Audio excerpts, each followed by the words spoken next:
నమస్తే టీవీ1 8:30 బులెటిన్ కి స్వాగతం. నేను హరిత.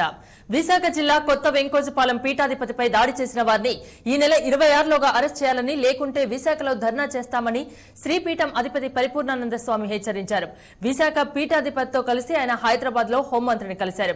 విశాఖ పీఠాధిపతిపై అత్యాచారం ఆరోపణ చేయడం, దాడికి దిగడం తగదన్నారు పరిపూర్ణానంద స్వామి. స్వామి ఫిర్యాదుపై స్పందించిన హోంమంత్రి పూర్తి స్థాయిలో విచారణ జరపాలని విశాఖ కమిషనర్ని ఆదేశించారు.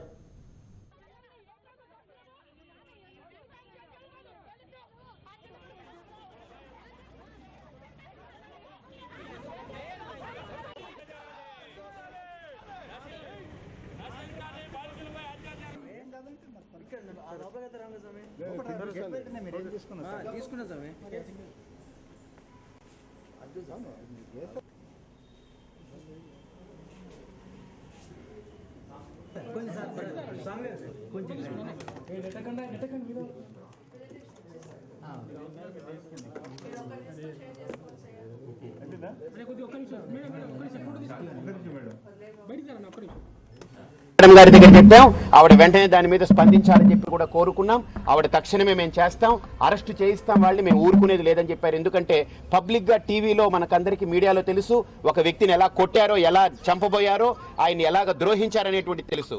ఆరోపణ చేస్తే ఒక అమ్మాయి ఆరోపించిందనంటే చేసేస్తారా ఇంకా ఎవరైనా? కసబ్ అనేటువంటి వ్యక్తి 200 మందిని చంపితే పోలీసులందరూ చుట్టుముట్టి ఆయన జాగ్రత్తగా తీసుకెళ్లి కోర్టుకు అప్పచెప్పారు. ఆయన చంపలేదు, పోలీసుల్ని చంపాడు అతను. కొత్త పెళ్లి కొడుకులాగా పోషించింది ప్రభుత్వం. అటువంటి ప్రభుత్వానికి కొట్టినటువంటి వాళ్ళని, రోడ్డు మీదకి తీసుకొచ్చి కొట్టినటువంటి వాళ్ళని ప్రొటెక్ట్ చేస్తున్నారు వాళ్ళు. కాబట్టి ఇటువంటి వివక్షని మానుకోవాలి. వెంటనే దీని పట్ల సరైనటువంటి రీతిలో స్పందించకపోతే మాత్రం పెద్ద ఎత్తున హిందూ సమాజం మొత్తం దీన్ని గర్హిస్తుంది. హిందూ సమాజం పట్ల ఇటువంటి వివక్షలు కానీ, దాడులు కానీ జరుగుతూ ఉన్నాయి, పునరావృతం జరుగుతూ ఉన్నాయి. ఇక సహించేది లేదు, దీన్ని భరించేది లేదు. ఓ చిన్న పిల్లల పైన ఆ మాటలకు అర్థం తెలియని పిల్లలతో అటువంటి మాటలు చెప్పించడం మహిళా సమాజానికి చాలా తలవంపైనది. మేము ధర్మానికి కట్టుబడి ఉన్నాం. దాని వెనుక ఏ కుట్రలు ఉన్నాయనేది పోలీసులు ఛేదించాలి. మాకైతే మా మఠంలో మేము ధ్యానంలో ఉంటే హఠాత్తుగా దాడి చేసి తాళాలు పగలగొట్టొచ్చి మా బట్టలను పీకి కొట్టుకు వెళ్ళారు. దాని వెనుక ఏముందని తెలియదు. అందుకోసమే పోలీసు వారిని మొరపెట్టుకున్నాం. ఎటువంటి నేర చరిత్ర లేదని కోర్టు క్లీన్ చిట్ ఇచ్చింది. లోకల్ వాళ్ళు ఇచ్చారు. 33 సంవత్సరాల పాటు స్వామీజీ మా గ్రామంలో ఉన్నారు. ఎటువంటి నేర చరిత్ర లేని వ్యక్తి హఠాత్తుగా జరగడం, మా గ్రామంకి తెలియకుండా ఇటువంటి జరగడం మేము ఆశ్చర్యపోతున్నాం. వాళ్ళు కంప్లైంట్లు ఇచ్చారు. తెలంగాణ అమరవీరులను తాను అవమానించలేదన్నారు పీసీసీ అధ్యక్షుడు బొత్స సత్యనారాయణ. తాను ఎవరిని కించపరిచే విధంగా మాట్లాడలేదన్నారు ఆయన. 28న అఖిలపక్ష సమావేశానికి ఎవరిని పంపాలన్నది ఇంకా నిర్ణయించలేదని తెలిపారు. కాంగ్రెస్ ప్రభుత్వ పథకాలు తనవని సీఎం కిరణ్ కుమార్ చెప్పుకోవడాన్ని తప్పుగా అర్థం చేసుకోవద్దన్నారు. సీఎం భాషా లోపం వల్లే అలా చెప్పారని వివరణ ఇచ్చారు బొత్స.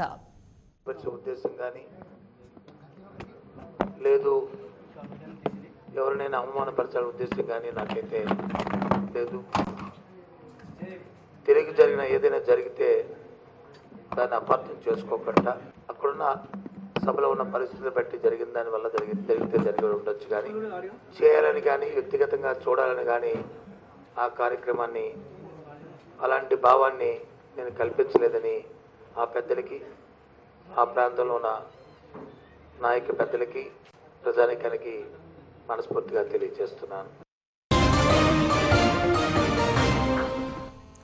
పాదయాత్రలో తీవ్రమైన కాలునొప్పితో బాధపడుతున్న షర్మిలకు అపోలోలో వైద్య పరీక్షలు నిర్వహించారు.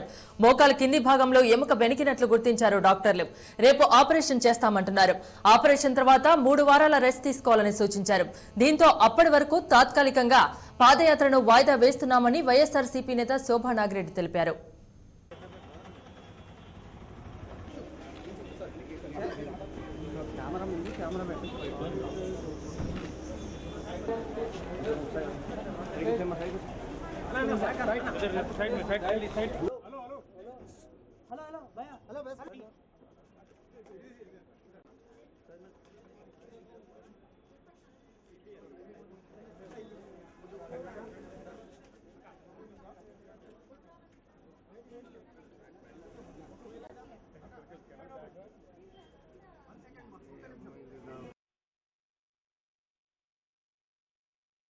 షర్మిలమ్మ గారికి అపోలో హాస్పిటల్లో ఈసీజీ, ఎక్స్రే అన్ని టెస్టులు చేయడం జరిగింది. డాక్టర్స్ బ్లడ్ టెస్ట్ కానీ అన్ని టెస్టులు చేశారు. డాక్టర్స్ రేపు సర్జరీ చేయాలని చెప్పారు.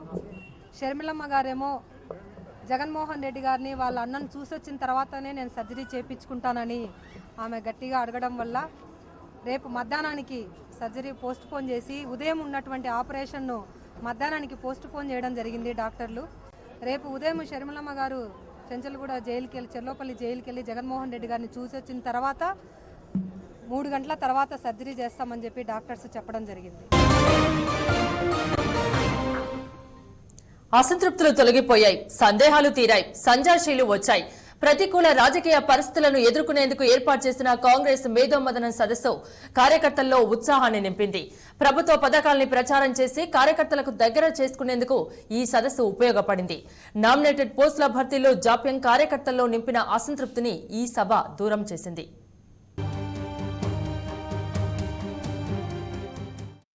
చేతికున్న 5 వేళ్లు విభిన్న పరిణామాల్లో ఉన్న పిడికిలి బిగిస్తే కొండలైనా పిండిగాక తప్పదన్న సందేశాన్నిచ్చింది హైదరాబాద్ ఎల్బీ స్టేడియంలో కాంగ్రెస్ మేధోమథనం సదస్సు. ముఖ్యమంత్రి పీసీసీలపై తెలంగాణ నేతల ఆగ్రహం, కొందరు నేతల మధ్య ఉన్న దూరాన్ని దూరం చేస్తూ ఎల్బీ స్టేడియం వేదిక కాంగ్రెస్ కార్యకర్తల్ని కలుపుకొచ్చింది. తెలంగాణ అంశాన్ని ఉటంకిస్తూ పొన్నం ప్రభాకర్ బీసీల అంశాన్ని భుజాన వేసుకుని తొక్కేస్తున్నారంటూ ఎంపీ అంజన్ కుమార్ యాదవ్ ప్రసంగాలు సభను వేడెక్కించిన మైకులు కత్తరిస్తూ సరిచేసుకొచ్చారు పీసీసీ చీఫ్ బొత్స సత్యనారాయణ. తెలంగాణ అమరవీరులకు కానీ కాంగ్రెస్ కార్యకర్తలకు కానీ నీలం తుఫాన్ బాధితులకు చనిపోయినటువంటి వారి గురించి 1 నిమిషం మౌనం పాటించడం కనీస ధర్మం అనేటువంటి మాట కార్యకర్తలు చెప్తా ఉన్నారు. వేదిక నిల్చోకపోతే అమరులకు అన్యాయం చేసినటువంటి అగౌరవపరిచినట్టు అవుతుందనే మాట సందర్భంగా మనం చేస్తా ఉన్నాను. దయచేసి కొన్ని సాంప్రదాయాలు ఉంటాయి. ఆయన స్పీచ్ ఏంటో మాట్లాడితే చెప్తాను.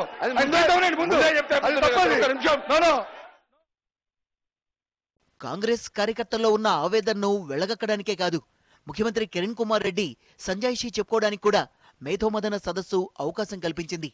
నగదు బదిలీ, ఎస్సీ ఎస్టీ సబ్ప్లాన్, మైనార్టీ సంక్షేమం వంటి అంశాలపై భారీగా ప్రచారం చేసుకోవాలంటూ మంత్రులు, ఎమ్మెల్యేలు, ఎమ్మెల్సీల ప్రసంగాలు కార్యకర్తల్ని సమాయత్తం చేశాయి.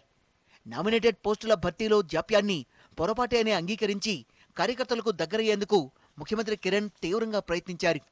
ఇటు తెలంగాణ, అటు సీమాంధ్ర నాయకుల్ని చల్లార్చి సభను సజావుగా నడిపించగలిగిన బొత్స తెలంగాణ అంశాన్ని త్వరగా తేల్చాలని ఆజాద్ సోనియాల దృష్టికి తీసుకొస్తామని సమాధానం చెప్పుకొచ్చారు. ముఖ్యమంత్రి గారు, పిసిసి అధ్యక్షులు బొత్స సత్యనారాయణ గారు చాలా బాగా ఈ యొక్క కార్యక్రమాన్ని ఏర్పాటు చేశారు. ఈ సమావేశం చూడక ముందు ఇదంతా పెద్ద డ్రామా అనేది కార్యకర్తల లోపల ఉండేది. కానీ ఈ రోజు తేట తెల్లమైంది.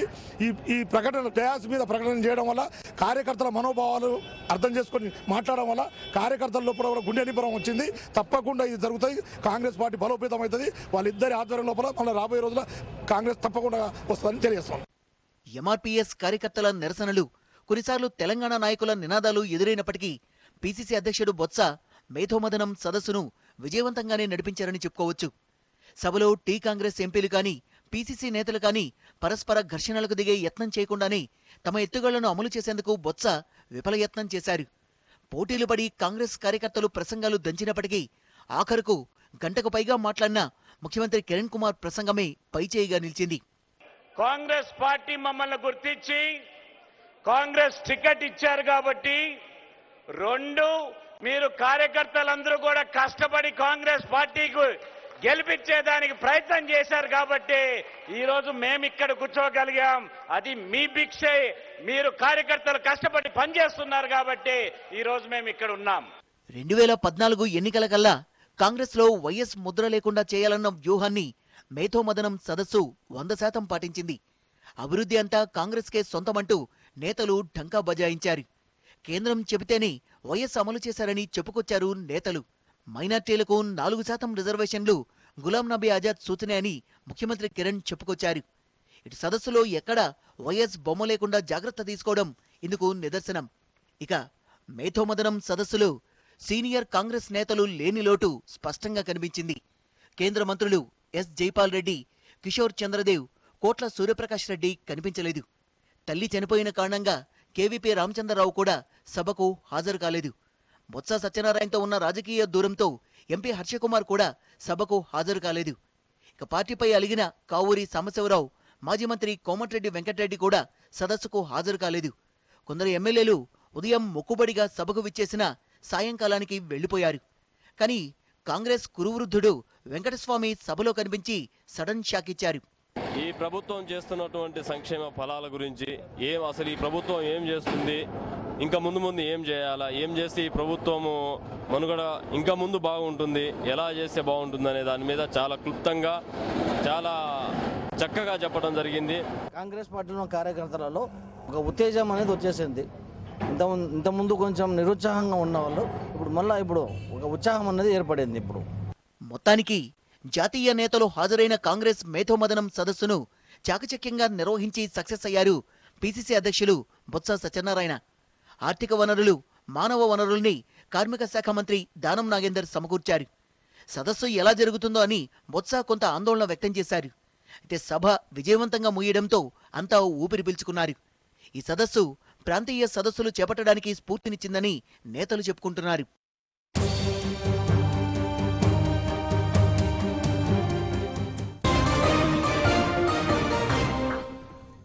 ఓరుగల్లు పోలీసుల తీరే వేరు. వాళ్ళు తలుచుకోవాలే గాని ఏదైనా చేస్తారు.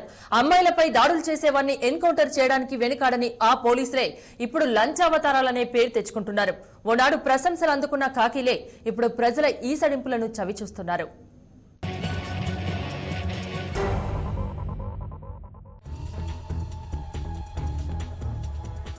చూసారుగా, పోలీస్ హెడ్ క్వార్టర్స్ లోకి లారీ పెడుతోంది. అవును, మీరు చూసింది నిజమే. ఇది వరంగల్ జిల్లా పోలీస్ హెడ్ క్వార్టర్సే. అయితే లారీ ఎందుకు లోనికి పెడుతుందనే కదా మీ డౌట్. సరిగ్గా ఇదే డౌట్ TV9కు వచ్చింది. హెడ్ క్వార్టర్స్ లోకి లారీ ఎందుకు పెడుతోంది, ఇలా ఎన్ని రోజులుగా సాగుతోందన్న వ్యవహారంపై TV9 టీం నిఘా పెట్టింది.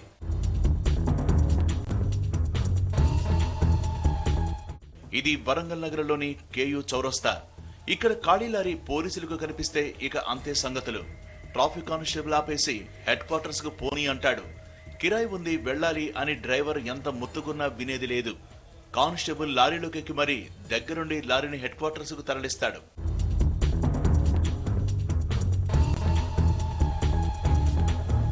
అయితే లారీలను హెడ్ క్వార్టర్స్ కు ఎందుకు తరలిస్తున్నారనేగా మీ అనుమానం. ఎక్కడే మొదలవుతుంది అసలు కథ. పోలీసులు కోంబింగ్ వెళ్లాలన్నా, నగరంలో ధర్నాలు, రాస్తారోకోలు చేస్తున్న ఆందోళనకారుల్ని తరలించేందుకు పోలీసులకు లారీలు అవసరం. ఇలా ఉపయోగించుకున్న లారీలకు ప్రభుత్వం బిల్లులు చెల్లిస్తుంది. అయితే వరంగల్ పోలీసులు మాత్రం దీనికి భిన్నం. లారీ ఓనర్లకు డబ్బులు ఇవ్వకుండానే డ్రైవర్లను బెదిరించి లారీలను తీసుకెడుతున్నారు. ఇలా పోలీసులు తరలిస్తున్న లారీని TV9 ఫాలో కావడంతో అసలు విషయం తెలిసింది. ఒకరోజు 2 రోజులు కాదు, నిత్యం ఇదే తంతు కొనసాగుతోందని, లారీలను రోడ్లపైకి తేవాలంటేనే భయంతో వణికిపోతున్నామని వాపోతున్నారు డ్రైవర్లు. ఏదో కిరాయి పోతుంది కదా అని పంపిస్తే మధ్యలో ఆపేస్తాను. డ్రైవర్ స్విచ్ ఆఫ్ పెడుతున్నారు, హెడ్ క్వార్టర్ పంపిస్తున్నారు. కనీసానికి డ్రైవర్కు రోజుకు 300 రూపాయలు 24 గంటలు ఆపుకుంటారు. అది మా పరిస్థితి. మేము ఎట్లా బతకాలి? మీ రోడ్డు మీద ఉండాలా, మీ వరంగల్లో ఉండాలా? కిరాయి చేయాలంటే భయం అవుతుంది. చాలా ఇబ్బంది ఉన్నది మాకు డ్రైవర్లకు కూడా. ఇటు వీళ్ళ ఓనర్లతో కూడా ఇబ్బంది అయితే కదా, వాళ్ళు పట్టుకుపోయినప్పుడు వీళ్ళతో మాటలు పడవలసి వస్తుంది. పోకపోతే వాళ్ళతో ఉన్నది, చాలా ఇబ్బంది ఉన్నది మాకు. కూంబింగ్ ఆపరేషన్ల పేరిట లారీలను తీసుకెళ్లే పోలీసులు తమ సొంత అవసరాలకు వాడుకుంటున్నారని, కనీసం డీజిల్ కూడా పోయించకుండా తమను దోచుకుంటున్నారని వాపోతున్నారు డ్రైవర్లు. మేము వెహికల్ కిరాయి పోతుంటే ప్రత్యేకించి మమ్మల్ని పోలీసులు ఎంజిఎం దగ్గర కానీ, హనంకొండలో కానీ, కాజీపేటలో కానీ మమ్మల్ని ఆపి మా వెహికల్స్ హెడ్ క్వార్టర్ తీసుకోబోతున్నారు. డీజిల్ పోపియట్లేదు, మాకు డ్రైవర్ భత్తాలు ఇవ్వట్లేదు. డ్రైవర్ డీజిల్ ఇవ్వాలంటే మేము ఇవ్వలేకపోతున్నాం. మేము చాలా ఇబ్బందులు పడుతున్నాం. బందోబస్తు పేర్ల మీద కూడా బండ్లు తీసుకోబోతున్నారు. వాళ్ళ సొంతానికి వాడుకుంటున్నారు. అట్లా తీసుకుపోయి కూడా వాళ్ళ సొంతానికి వాడుకుంటున్నారు. అది మా పరిస్థితి. దయచేసి మాకు ఆ ప్రాబ్లం లేకుండా చేయండి. పోలీసులు వేధింపులు మానుకోవాలని, లేని పక్షంలో లారీని నడపలేమని లారీ ఓనర్ల అసోసియేషన్ ప్రతినిధులు వాపోతున్నారు. చాలా ఇబ్బందులు జరుగుతున్నాయి. ఎక్కడ లోడింగ్ పోయినా కూడా అక్కడ బండ్లు ఆపేసి వాళ్ళు హెడ్ క్వార్టర్ తీసుకుపోయి చాలా ఇబ్బంది పెడుతున్నారు. పోలీసు వాళ్ళు ఆపి బండ్లను తీసుకెళ్ళిపోయి హెడ్ క్వార్టర్ తీసుకుపోయి వాళ్ళ సొంత వాటికి యూజ్ చేసుకుంటున్నారు. కాబట్టి మాకు ఫైనాన్స్ డబ్బులు కూడా ఇవ్వడం లేదు. కాబట్టి ఫైనాన్స్ కూడా కట్టలేకపోతున్నాం. వరంగల్ పోలీసులపై రోజుకో ఆరోపణ వస్తున్నా వారిలో మాత్రం మార్పు రావడం లేదు. ఇప్పటికైనా ఉన్నతాధికారులు జోక్యం చేసుకోవాలని స్థానికులు కోరుతున్నారు.